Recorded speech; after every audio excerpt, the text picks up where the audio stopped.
Hello everybody, we welcome you to yet another podcast, and in today's video we're going to be talking with Mohit. So Mohit is the co-founder and CEO of Stratzy, which is India's one of the first automated investment platform. In a recent round, they have raised close to 800,000 US dollars. He's a 2021 pass out from BITS Pilani and has worked at multiple cool places like Cred, World Quant, etc. And in this video, we're gonna deep dive into how did he build his own startup at such a young age. And most importantly, if you want to become an entrepreneur, what is the path that you can follow to come to a position where you can start thinking about original ideas and solving real world problems. This is Naman Monga. You're watching Bahut Scope hai, and let's get started.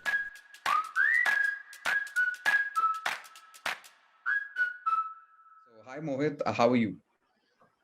Hey Naman, I'm good. How are you doing? I'm very fine, Mohit. So let's just start with your introduction in your way. Like, what are the things that you care about and what you're up to currently? Correct. So I'm an engineering grad, right? So I have basic childhood. I was born in Faridabad, moved to Ahmedabad. So majority of my childhood was in Faridabad, Ahmedabad, and then I came to Goa to BITS Pilani Goa campus for my graduation. So I did Mm. engineering there, and that is where I got into quantitative finance, quantitative research, and product and growth, right? And we were pretty much interested into the fintech space. So that is where we started building, aggregating on a couple of products, and then we started our own startup called Stratzy, which basically is an investment app. And then we recently raised a pre-seed round from three VCs, and yeah, so that has been my journey. Yeah, that is interesting, Mohit. So let's just start with like your story and not waste any time. So when you got into college, so were you already into like कि मेरे को startup करना है college में जाते ही कुछ करना है, or you got inspired from somebody and then maybe at a point you started. So tell us something about that. Yeah. So, after like for every engineering grad, we go through our IIT JEE thing, right? So Mm. many we advanced the other JEE and all. And so I came from that mindset, right? But when I came into college or the time when you're choosing a college, right? So after the exams and all of that, there were lots of startup news coming up, right? So I used to read Coda, I used to read so many news about these startups being built in India, and I got pretty intrigued by them, right? So I was excited. I wanted to know more about them. I wanted to understand them more, the whole ecosystem. So I would say I started learning about some of these things, right? At least I was curious about them, right? But I didn't have much knowledge. I had no idea how to run a startup, how to build a startup, and the whole journey, right? So I had no idea. Then I came into college, but I was a part of our entrepreneurship cell there. I was even a part of our finance club there. It was called the Wall Street Club, Mhm. and that is where we used to talk about ideas, and I used to look to my seniors. Right, there are lots of people from Betsvani Go campus who are actually building their own startups. That did actually kind of motivate me. I used to look after them, but in my first year, I was like I had no idea what to do. Right, so I was studying basically, but I didn't get that good of a CGPA. So I scored a 7.4 CGPA in my first semester, and I worked very hard for it. And I was like, यार इतना पढ़ के भी इतना कम आया, तो it's no point in studying. So I left studying at all, and the next time I got 5.7, right?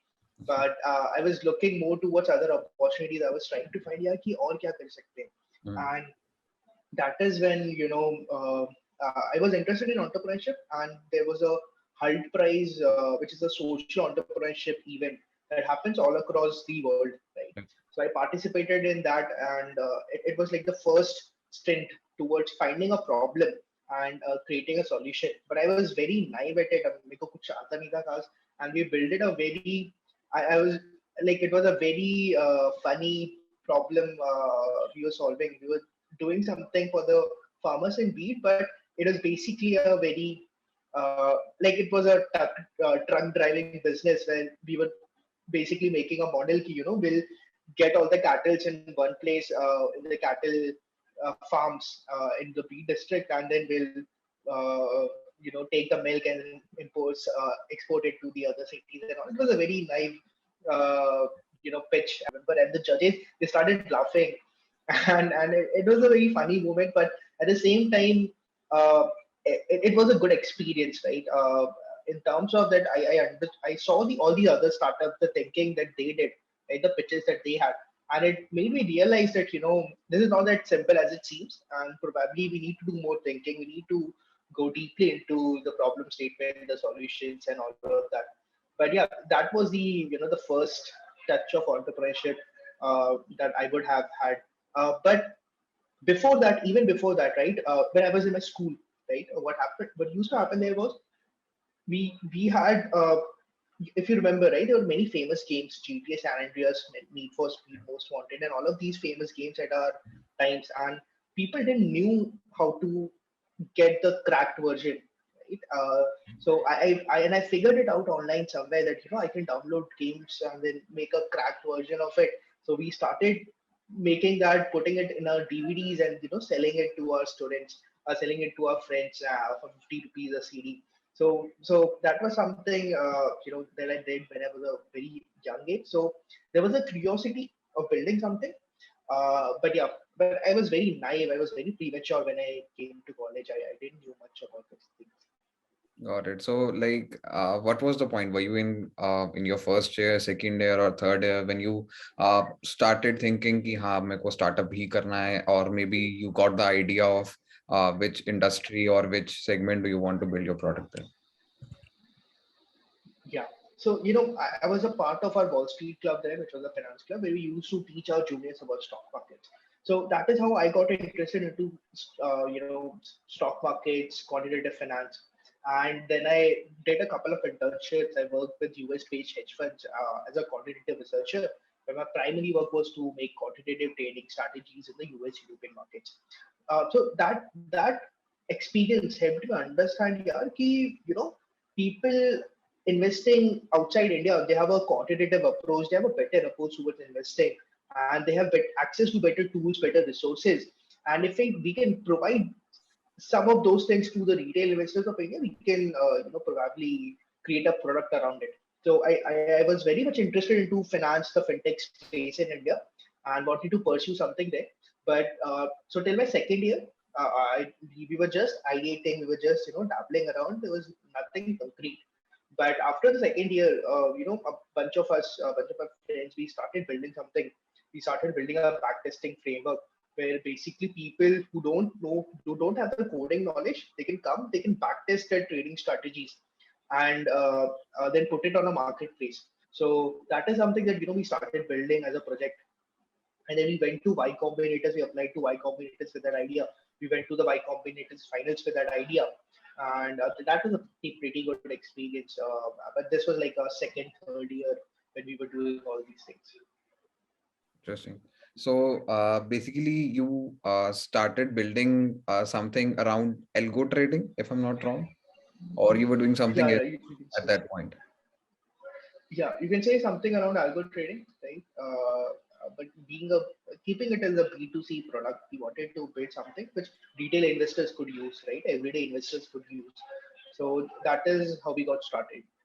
Interesting. So, from your journey from like building something to going applying for Y Combinator and reaching to the finals, can you share what was the journey like and how difficult was it to apply to a place like Y Combinator?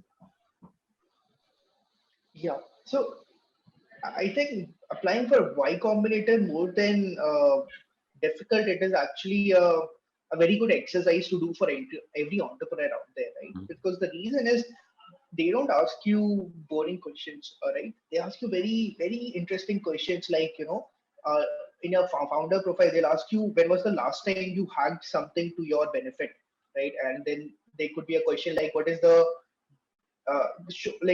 best thing that you have done? Something on those lines, right?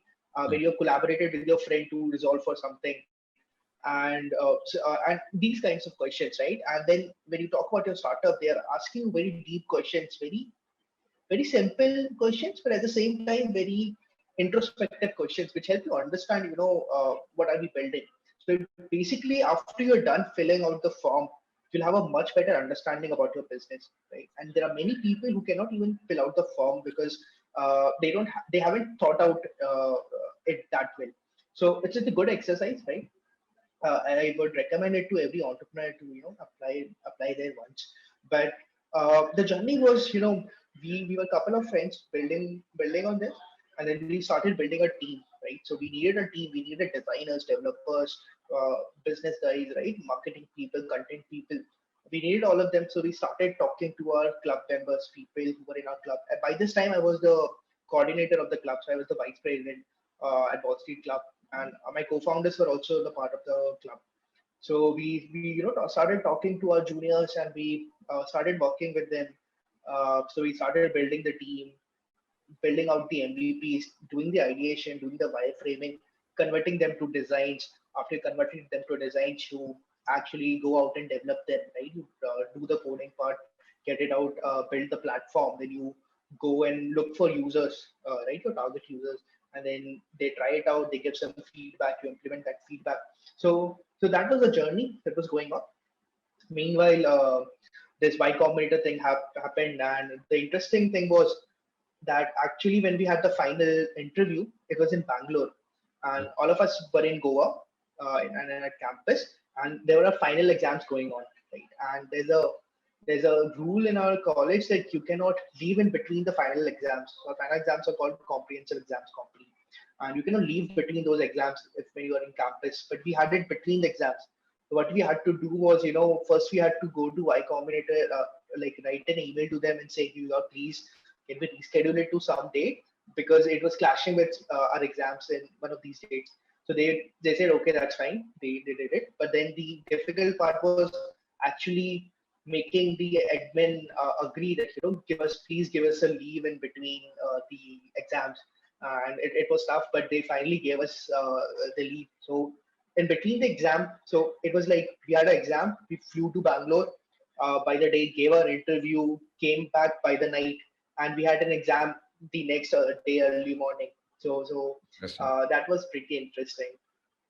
Definitely. So, like, if we would like to summarize this, or maybe, talk it from a perspective of somebody who wants to like start something of their own, or maybe apply to YC, let's say at least, then what should be like, let's say I got the idea. Let's say I also want to do algo trading, a startup on algo trading. And then do I have to get some users on my platform, or do I have to like earn some bucks before I can apply there? Or like what is the sort of prerequisite you can say to really apply for a place like Y Combinator? Like you might have a lot of people around you who might have got there as well. So from a generalized point of view, what do you think are the prerequisites to go to a place like that? Yeah. So the thing about Y Combinator is that you don't actually require a prerequisite. Even if you just have an idea, you can apply, you can fill out the form. The chances of you getting through might be less, but you can apply, right? But the best thing happened to us there. But this was 2019. We got rejected out of IC, and it helped us focus. That we went back to our whiteboard, drafted a plan for strategy. Then we launched strategy, and then we raised from the certain VCs in the ecosystem. Now, raising from VCs certainly requires you to have a solid MVP, some traction, some users, some of your some people using it, right? It gives you a early POC, a proof of concept that okay, this thing is working. At least some people are using it, and they have created something good, right? So, but for IC, you don't require anything. Even if you have an idea, you can apply there, but the chances of you going through might be less. But if you want to raise a VC funding, then surely I would say having a good team, having a good MVP, right? Having some traction, some early users is certainly desirable, and it basically strengthens your case. Interesting. So I think it might be a little easier for you if I'm not wrong. Like you were from Bits Pilani, where there are a lot of people out there, like your seniors as well, who are already doing stuff. So the VCs know that you guys are up to something. But let's say somebody who's like from a tier three college, or maybe he's not even an engineer. So I think there might be certain things that people might be suspecting if this guy is right or not. So at that point, what do you think is like the biggest metric that if somebody who crosses their threshold, then they are like very much brighter chances कि हाँ इसका तो आगे जाके कुछ बन सकता है. तो वो ब्रांड अपना, वैसे ब्रांड इमेज तुम्हारे पास नहीं है कॉलेज का, but what is that Hmm. one thing जिसकी वजह से you can, get through? What would you say? Correct, correct. So I totally agree, right? Being a part of the Bitcoin ecosystem, I had access to people who were into the ecosystem, and they helped us. The whole startup ecosystem in which it are really helpful. But if someone who doesn't have that support, right? There are a couple of things these VCs see, right? So the first thing is, why are you the best people to make this product, right? Hmm. So let's say if I am building a food business, a grocery business, what gives me the credibility to do that, right? Have I done something similar before, right? So like in my case, I had worked at certain US based hedge funds that gave me the confidence idea. The other part was I had worked with Mudrix and Cred as a product guy, right? So I had some experience in product. My co-founder had experience in tech, right? So it was like you could explain that, okay, we could make this product and we are the best team to make this, right? So for someone who doesn't have that brand, the one thing which is very important is explaining or basically making a case like why are you the best team to build this, right? Have you done something similar before? What gives you the ability to beat the other people in the market, right? So that is something very important. Um, if you're not from the ecosystem, it certainly initially it could be difficult, right? But it's it's many people have done that, right? So there are many people who are not probably IITs, not probably Bitchains, but they have raised VC funding. They have done that thing, right? So the way you go about that is, you directly apply to them, right? You email them, you reach out to them on LinkedIn, you come to those various startup events, and you make connects there, right? The other way to do that could be, let's say if I'm targeting a VC fund A, right? Now that VC fund A, let's say they've invested in certain startups, right? So what I can do is I can try to build a relationship with the team of those startups, and then say that can you please make an intro with the VC, right? Because going through a referral actually helps a lot, right? And that gives you some credibility too. That okay, this guy is referring a certain person or a certain team, so they might have some good traits. They might be onto something good, right? So I would say build your network, right? That is very important. Build your network, grow your network, and networking is all about uh, helping each other out, right?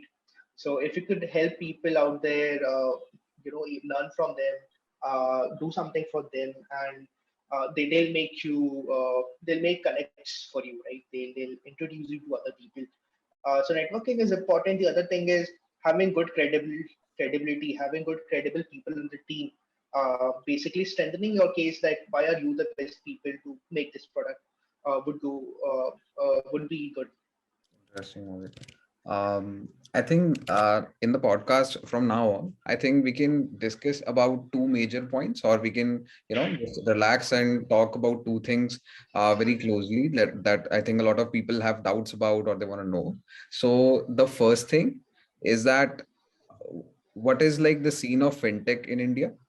Like we can discuss about it in some detail first, and then I would like to move on to, like, if somebody wants to start up, let's say if we compare it to if somebody wants to become a software engineer. So software engineer, if you go to YouTube and you search कि software engineer कैसे बने, तो it's a very simple straightforward thing. तुम इतने question कर लो DSA के, इतने question ये तुम टॉपिक्स कर लो, and then you can apply for jobs and then you can get selected.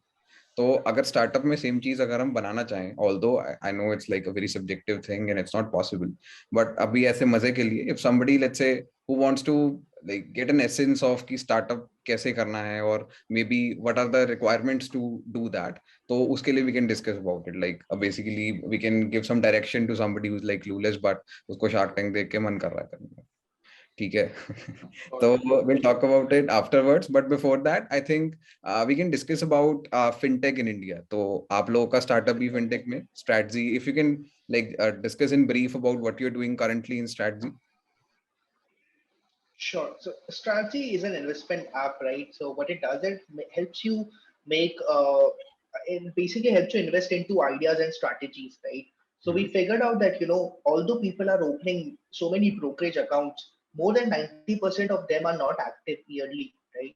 So even though we are seeing the demand, so much demands in these investing apps, right? So there are brokers like Zerodha, Grow, all of them became unicorns, right? Mm-hmm. Because initially the question was how to invest, and they have solved, all these tech brokers have solved that problem at scale.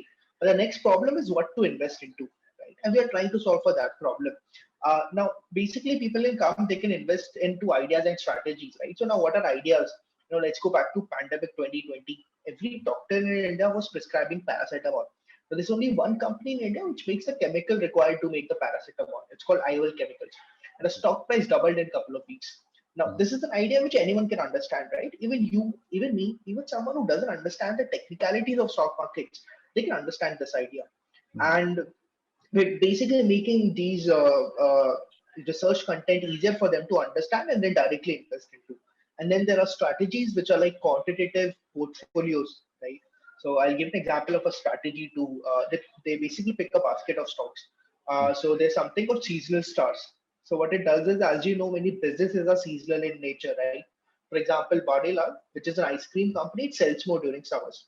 Now, when it Correct. sells more during summers, the revenue shoot up, and that's why the stock price rises during specific months. So what it does, it basically creates a portfolio for you, picking out these seasonal stocks, and then it rebalances it every month. So what when I say rebalances it, it means that every month they'll sell those stocks and buy the new ones according to what the quantitative model has said. So that is in brief about strategy. You can there are three simple steps. You can come, you can connect your brokerage account. If you don't have a brokerage account, you can open one with one of our partner brokers. Then you can select the idea or strategy you want to invest into, and then you can directly invest into them. So that is a bit about strategy. But coming to the fintech scenario in India, Mm-hmm. right? So India is at a very good stage, right? We are at an inflection point. We're only going upwards from here. Mm-hmm. The reason being that fintech penetration is still increasing, right? Now, before understanding fintech, you need to understand uh, the flow of money, right? So what happens when a person gets money? The first thing they look out for are banks, right? They look out for banking services. They want to get access to banks, FDs, right? The second thing are financial services like insurance, lending. I probably want to get an insurance scheme. I probably want to get some loan, right? So that is the first level of the financial services funnel, the fintech funnel, right? So first you have money, you need a bank, you need insurance, you need lending. And that is where the first boom of fintech happened, right? All these neo banks, you must have heard of Neo, Jupiter, right? They raising so much money, reaching to so many users. Then we have seen so many startups building in the lending space, right? So that is out there. Insurance is working out now. Once all of these basic needs are fulfilled, right? But what does the user see next, right? Well, now they have extra money and now they want to invest, right? So for investing, they look out for apps. They can invest into equities, they can invest into bonds, debt funds, right? Gold, and all of these other options that they have. So that is where the wealth tech or invest tech startups come in, right? So that is the second level of it, right? And I believe that fintech adoption will keep increasing, right? Because if you go to the rural areas, people there didn't had access to banking services couple of years before, right? Until the PM Jan Dhan Yojana came in, right? And then we have been doing great. Like I truly appreciate the Indian government, what they have done for the fintech space in India, right? So they came up with RuPay, which actually did a great job against Visa, Mastercard, and all. Then they came up with the UPI, Mm-hmm. right? The whole India stack, the account aggregator APIs, and all of these things really help the fintech ecosystem bloom over time, right? So if you see UPI, right, payments coming in, so that is also one of the very important parts of our fintech space, right? Payments. So you must have seen Razor Pay, UPI, all of these UPI platforms coming in. So those form the basics of it, like the financial services, the payments, these two form the basics of it. Then there are insurtech, wealth tech, and all of these other things coming up, right? So Mm-hmm. it basically, as I said, right, the funnel first, when you get money, you need a bank account, you need insurance, you need to have access to financial services like lending, deposits, and all of that. when you have some extra money, right, which the urban cities have the privilege of, right, where they have higher income, then they want to invest into equities, invest into so many other options that they have to make extra income. Got it. So So, that is how the current fintech scenario is. so basically, what you're saying is like exactly as you told. There's a funnel. So the most fundamental thing is done, which is done by people like Navi, who is like doing stuff in what do you call it, loans, lending, and then there are people Yeah, who are doing payments and stuff. So the basic infrastructure is laid down, and then you're talking of the urban population who has money and who wants to spend into something that can like give them gains or something. So that is the place where people like you, people like Strategy come in, and they help you guys in that. And then, like, is there any other space that you think, or maybe some other startups that you think that are going to be successful or are currently people to watch out for, like in the similar second, you can say layer two of fintech in India? definitely are. So there are crypto startups coming in, right? So crypto is Mm. a big thing. Wealth tech is surely out there. People are building so many startups out there. Payments is surely there. But overall, yeah, I think these pretty much cover all of the fintech domain out there. Mhm. Insurance, financial services, payments, and investech. These almost cover the majority of these startups out there. Got it. Got it. Interesting. So let's move on to the next thing then, which is let's say I watched Shark Tank yesterday, and now I want to become an entrepreneur. So what can be like the steps which I can follow? Maybe some resources, maybe some skills that I can acquire. Maybe or maybe I can learn to code, and then maybe build an app or something. Like somebody who's like pretty new to this to the whole scene. And what do you think can be like the steps? Or maybe the skill sets that they can acquire to be doing something valuable or practical in the end. Definitely. So the first step is, of course, identifying a problem, right? Mhm. So you need to find a problem that you want to solve, right? Then the question you need to ask yourself is, how big is this problem, right? How big can the solution become, right? You need to have a bigger picture about it, right? Mhm. So I think I saw somewhere about Wentwealth founder, right? What he did was he noted down 100 Which problems. number? Can you please repeat? Went Wentwealth founder, Went 12. Okay. Ajinkya Kulkarni. Yeah. Mm. So what he did was, he wrote down 100 questions or 100 problems that he found out, right? So he did all the research about these problems, and he made a list of those 100. Then he cutted them down, and then he finally shortlisted 10 of them. Then he did deep research into those 10 problems, and then figured out one problem. And then he said, okay, I want to solve this problem because this makes the most sense to me, right? And then he started building for that. So the first step is, finding a problem. The second step is building a solution. The third is, well, basically ideating a solution. The third is, finding a team, right? So as a founder, you always need to be selling, right? Mm. And even VC see that, right? If you can get amazing people on board to your team without having much resources, it shows that you have a good vision. You can sell your vision. You can build a team around it, and that is a very good signal. That's a good indicator, right? So you need to build a team, and then start on the process of designing, wireframing the product, actually developing it. Now, coming to the skill sets that you need, I would say, having a basic skill set is definitely important, right? So either you should be good in coding, right? If you're not good at coding, you should have a tech co-founder, right? Uh, if you're not good at coding, then you should probably be good at something else which the core product requires, right? So if a core product is an operational heavy business, I should be good at operations. I should be good at handling people, building processes around those tasks, right? So that should be my skill set. But certainly, having a generalized idea about various things is very important, and that is where I think I was very lucky that in my third year, in my third fourth year, I was working with these startups, right? So I worked with Mudrex. was part of the product growth team there. Very early stage, a very short team. I was working directly with the co-founders, and Mhm. then even with Cred, right? So Cred is an amazing place to work at. The hustle there, the energy there is infectious, right? You put Kunal It Shah hits there. you. I haven't met Kunal Shah, but I work with a Cred Mint team. I think I happened to message him on Slack once Oh, or twice. But yeah, but that was the basic I think interaction that I ever had. after all the sharks in the Shark Tank, I think Kunal Shah is probably the most famous entrepreneur in India. What do you say? Yeah, definitely. His views are very, it's a very interesting to read about, very interesting to give a thought towards, right? Yeah, And he's done a that lot of is why, yeah, he's done a yeah, lot of job on his PR. Like very good job. What do you say? yeah, definitely.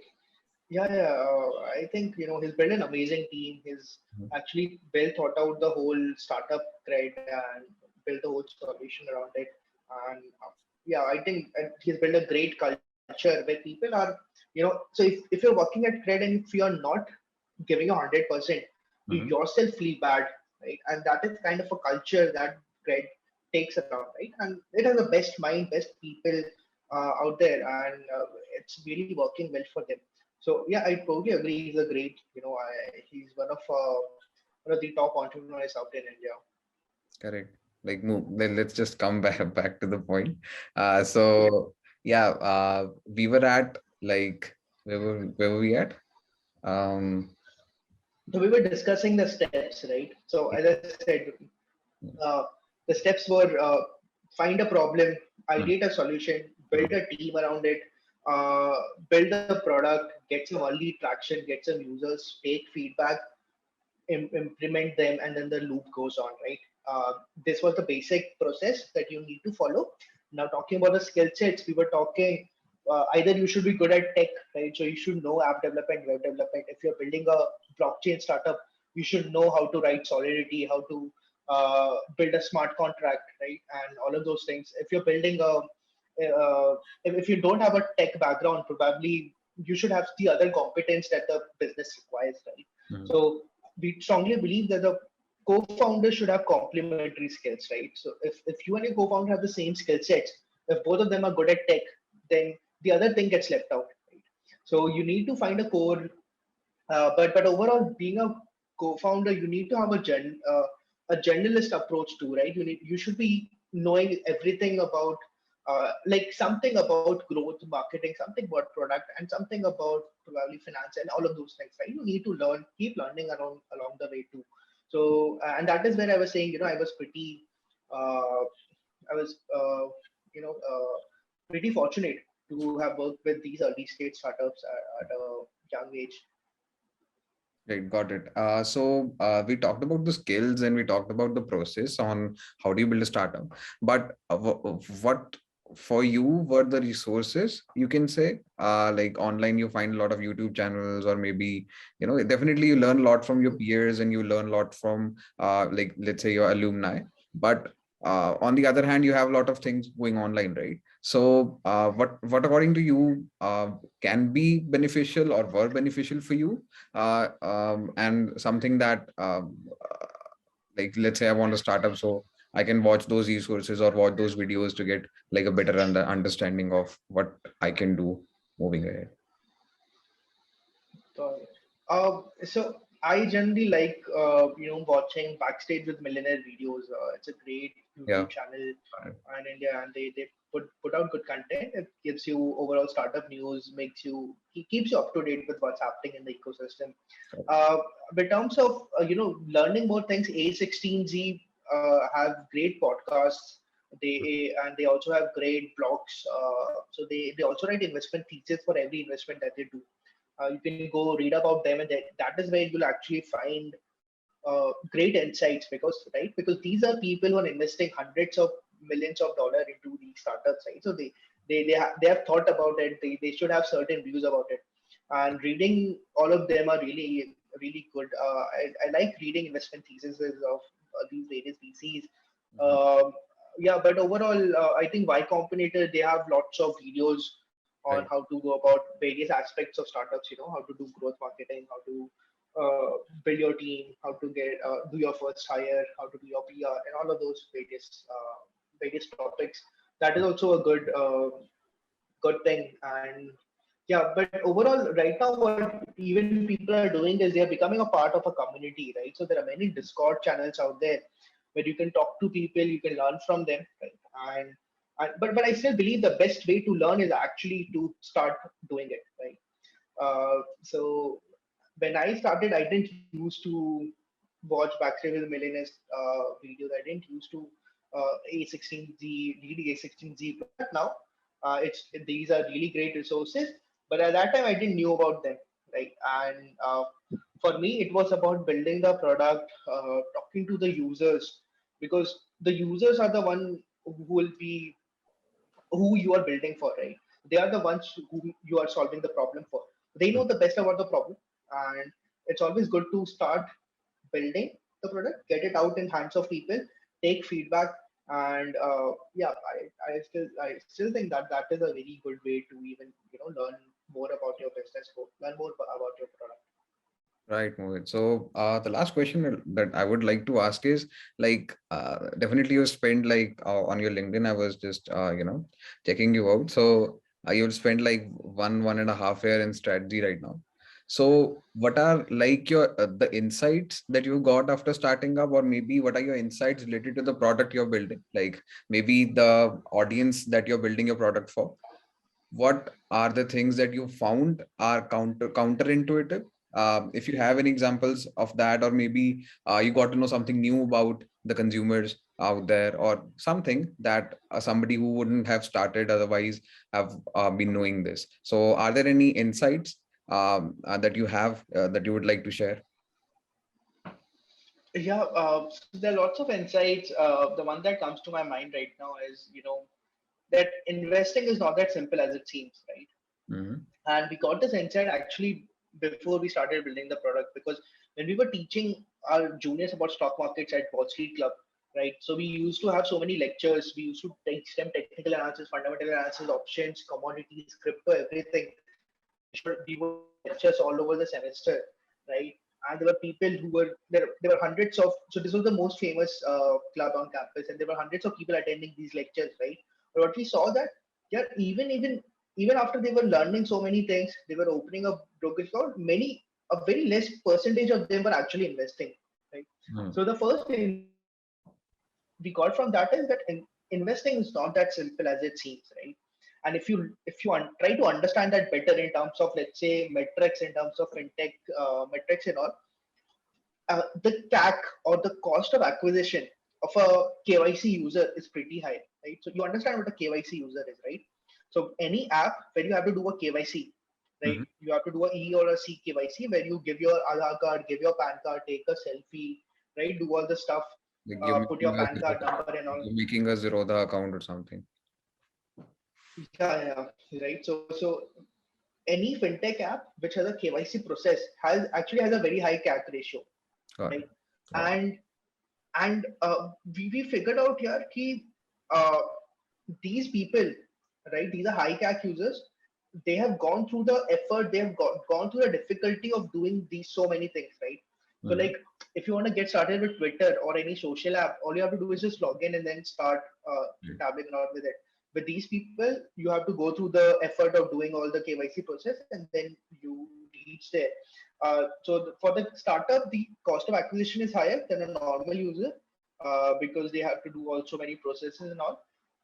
But these are high intent users, right? Why do I say high intent? Because these are people who have actually went through the trouble, right? They've devoted the time, they've gone through the whole process. So these are people who actually want to do something. But then we figured out here ki, even after these are high intent users, most of them are not investing, right? That shows us that although they are interested into investing, they're not able to do that, right? And the reason being ki, probably not everyone has the time. They don't want to put in that much effort. So initially they might think, they might listen to a news, they might put money into a stock.